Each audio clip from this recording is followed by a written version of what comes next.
नमस्कार, मैं हूं आकर्षण उपल और इस समय आप ये सीधी तस्वीरें देख रहे हैं सिंघू बॉर्डर दिल्ली से, जहां पर किसान अपनी मांगों को लेकर डटे हुए हैं। सरकार ने इंटरनेट सर्विसेज बंद कर दी हैं और ऐसे में हमें यहां पर मिले हर्ष चिकारा जो कि सोशल यानी कि एक्टिविस्ट के नाम से जाने जाते हैं। लगातार जो उनकी वीडियोस हैं फेसबुक पर, यूट्यूब पर हम सभी लोग देखते हैं, लेकिन इसके साथ साथ हर्ष चिकारा सोशल एक्टिविस्ट से अब कहीं ना कहीं कंट्रोवर्शियल जो मैन है वो बनते जा रहे हैं। सबसे पहले हर्ष चिकारा जी से जानते हैं कि वो यहाँ पर क्यों पहुँचे, क्योंकि किसानों का ये आंदोलन है। ऐसे में हर्ष चिकारा का यहाँ पर क्या काम है, क्यों वो लगातार किसानों के लिए फल फ्रूट यहाँ पर लेकर आ रहे हैं। क्योंकि ऐसे में जब सोशल मीडिया पर वीडियोस चलती हैं तो लोग कहते हैं कि जी ये भी कांग्रेसी हैं और ये भी कांग्रेस को सपोर्ट करते हैं, इसलिए ये किसान आंदोलन में एक कांग्रेसी के रूप में एक यानी इस तरीके से पहुँचे हैं। यानी कि सोशल एक्टिविस्ट से, कंट्रोवर्शियल मैन से लेकर अब राजनीतिक लोगों में भी इनकी जो पहचान है वो बनने लगी। हर्ष जी, सबसे पहले जानना चाहूँगा किसानों के बीच में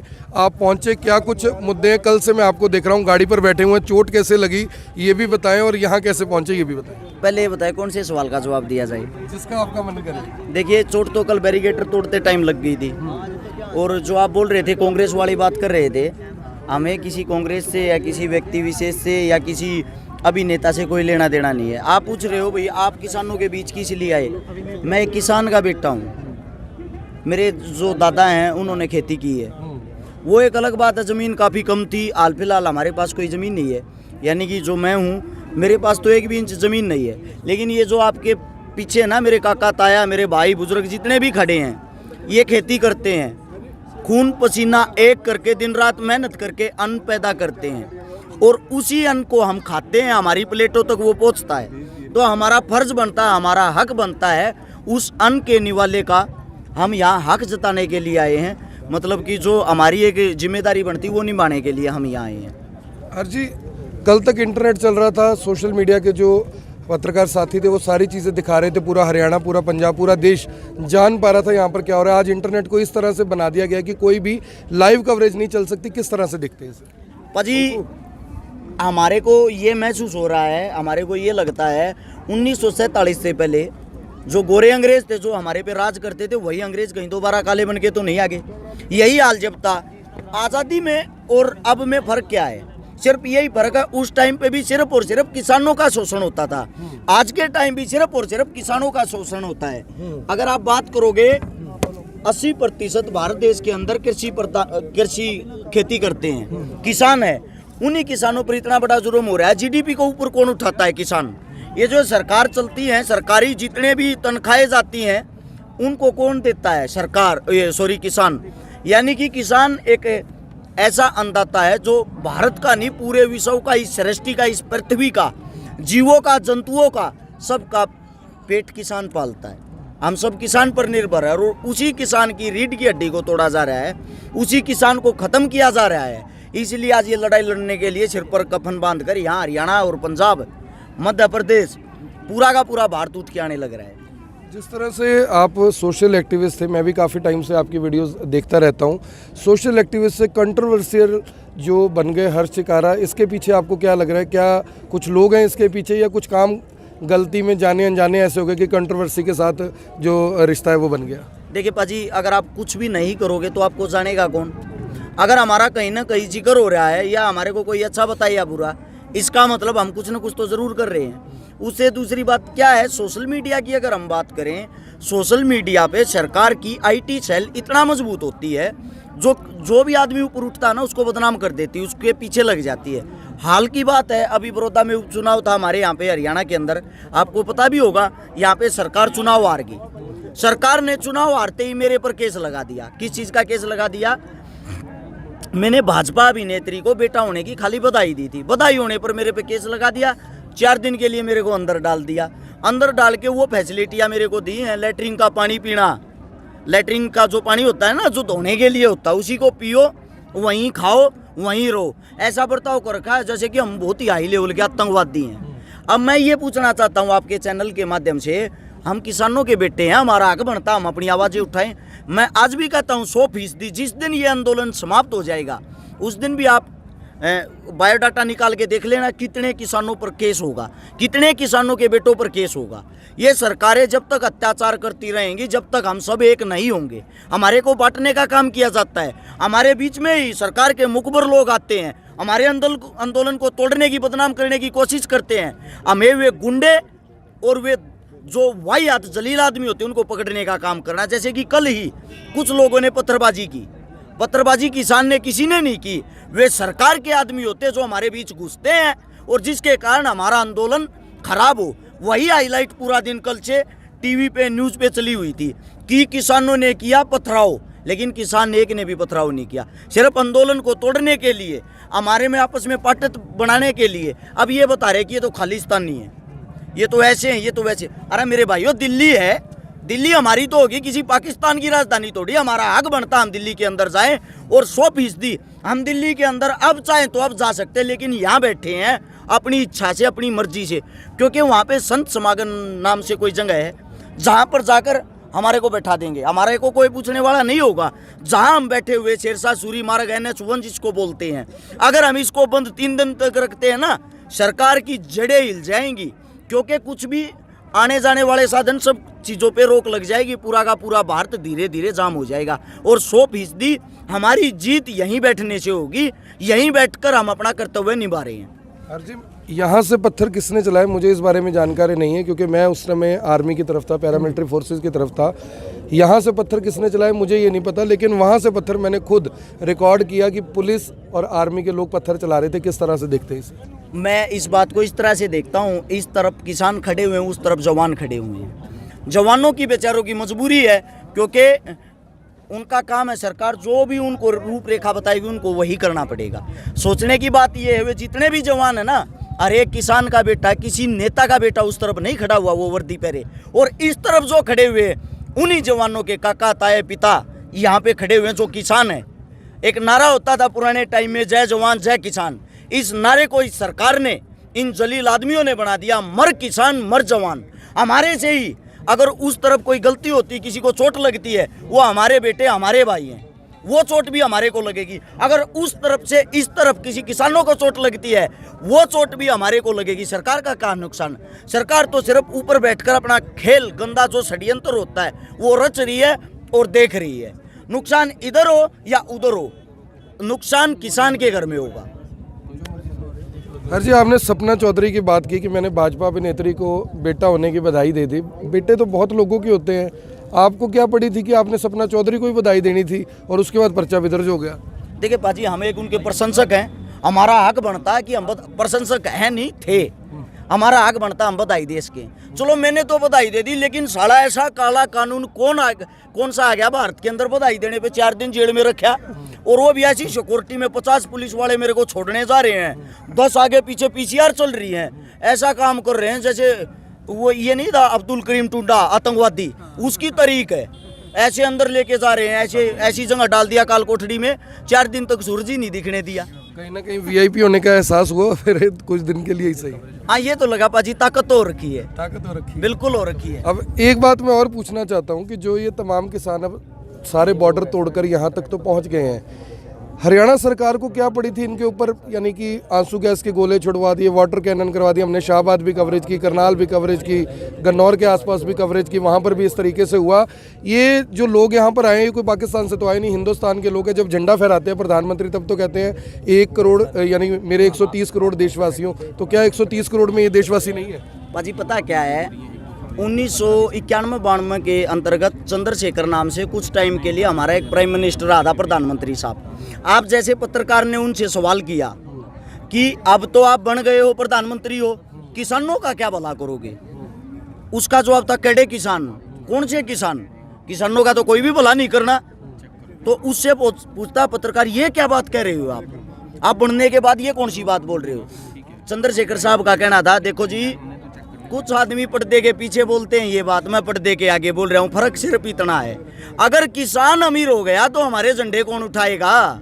अगर किसान अमीर हो गया हमारे पास मुद्दा क्या रहेगा? अगर किसान अमीर हो गया हमारी रैलियों में भीड़ कौन लेकर आएगा?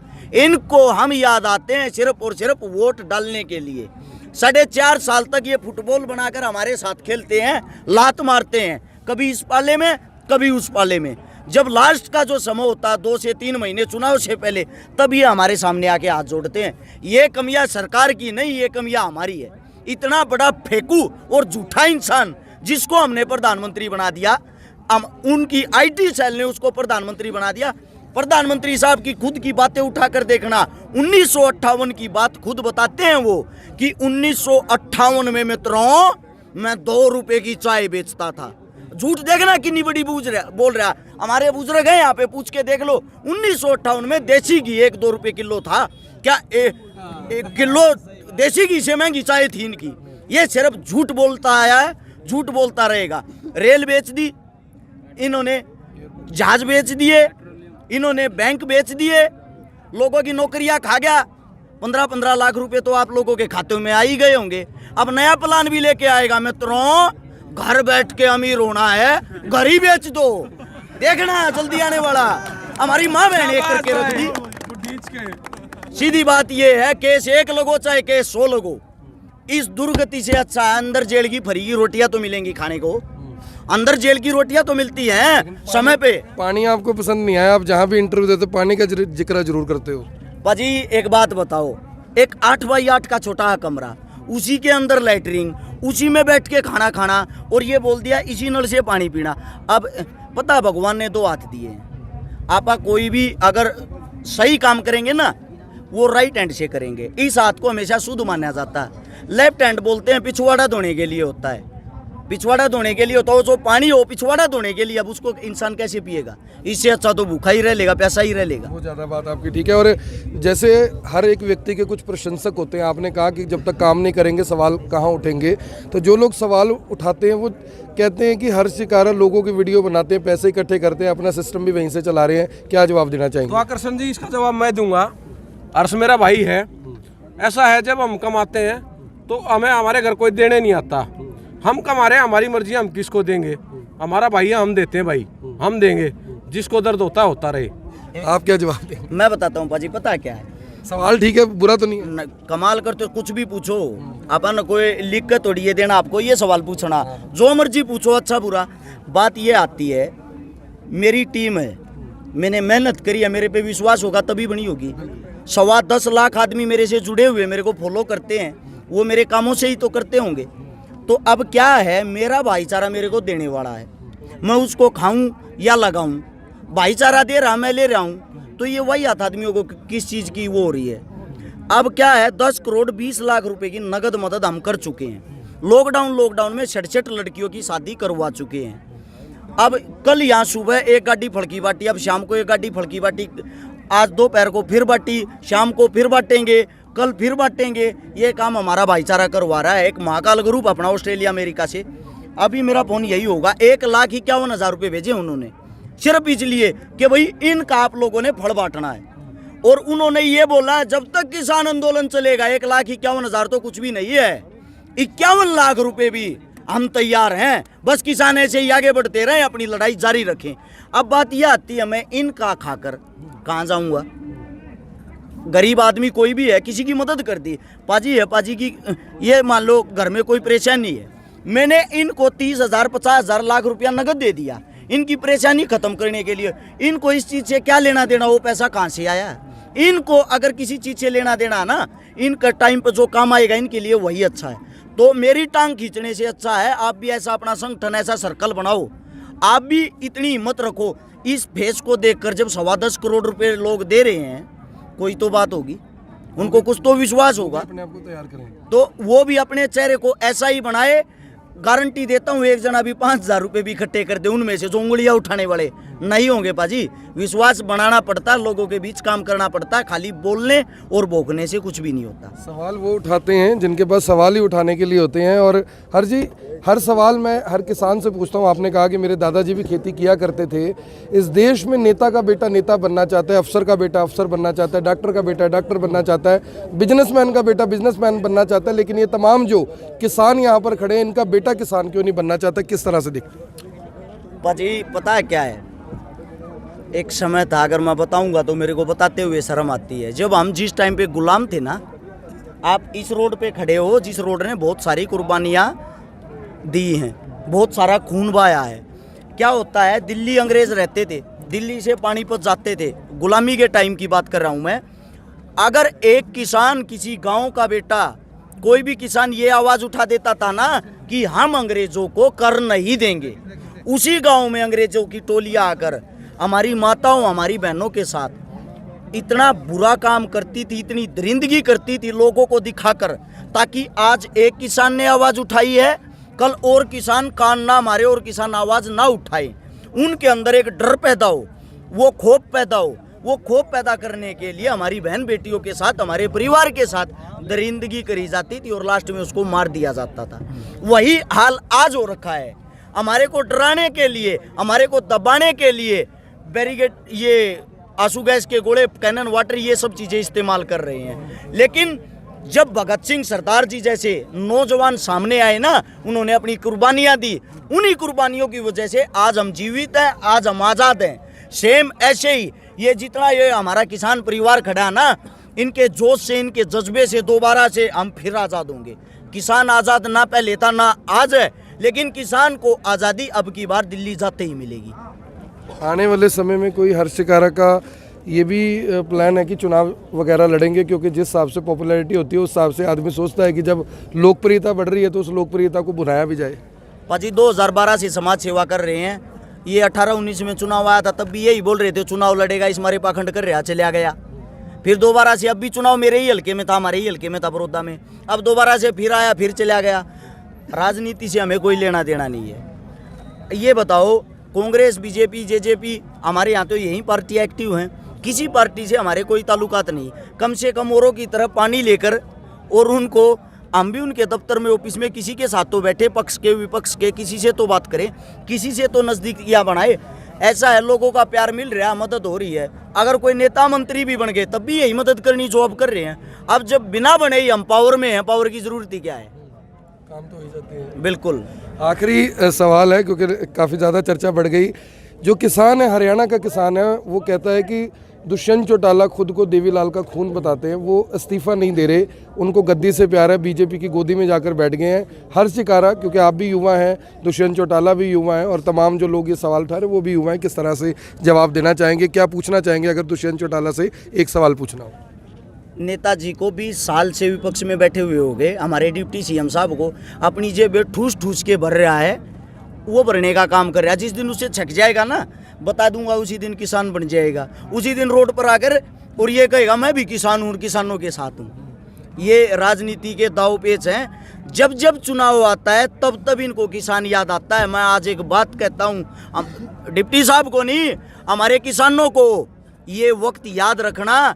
ये वो गिरगिट हैं जो समय आने पर रंग बदल जाते हैं, इनको भूलना मत कभी भी।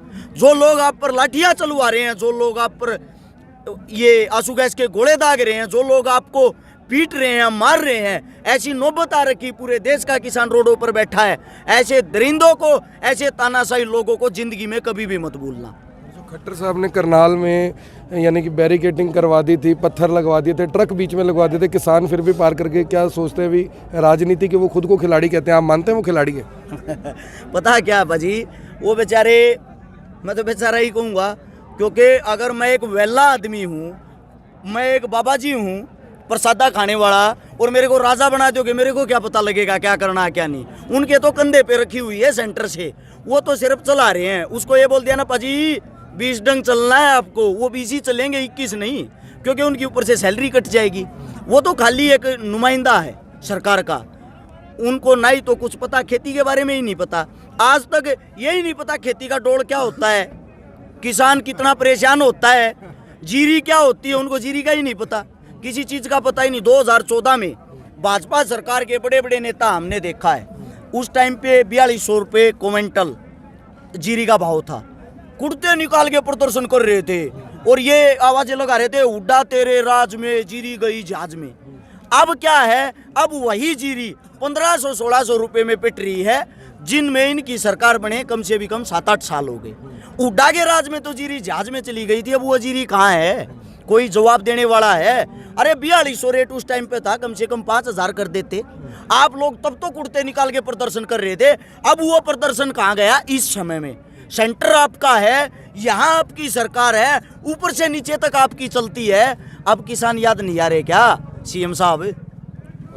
एक सवाल तो लोगों के थे, एक मैं भी अपना सवाल पूछ लूं। जी भाजी। कल से इंटरव्यू पे दे, इंटरव्यू पे दे, इंटरव्यू पे दे, इंटरव्यू, इतनी एनर्जी कहाँ से लेके आ रहे? थोड़ा सा हमें फार्मूला बताओ, हम भी वही खा के आया करेंगे। भाजी वैसे आप देसी वैद्य, हाँ, अपना इलाज तो खुद कर लेते, आपकी क्या बताएं। तो आपने देखा कि ये थे हर्ष शिकारा, जिन्होंने हर सवाल का खुलकर जवाब दिया, चाहे बात किसानों की हो, चाहे बात उनके ऊपर सवाल उठने की हो, चाहे बात दुष्यंत चौटाला की हो, मनोहर लाल खट्टर की हो, जो प्रदेश के मुख्यमंत्री हैं। सभी को यानी कि जमकर सबके ऊपर निशाना साधा और सीधे तौर पर कहा कि मेरा राजनीति में आने का फिलहाल कोई विचार नहीं है। सवाल उठाने वाले बेशक सवाल उठाते रहे, मैं काम करने वाला हूं और हमेशा काम करता रहूंगा। आप देख रहे हैं IPN 24, मैं हूं आकर्षण उप्पल, सिंघू बॉर्डर दिल्ली से आप सभी के साथ लाइव। इस वीडियो को देखने वाले इस वीडियो को शेयर जरूर करें। जय हिंद, जय भारत, धन्यवाद।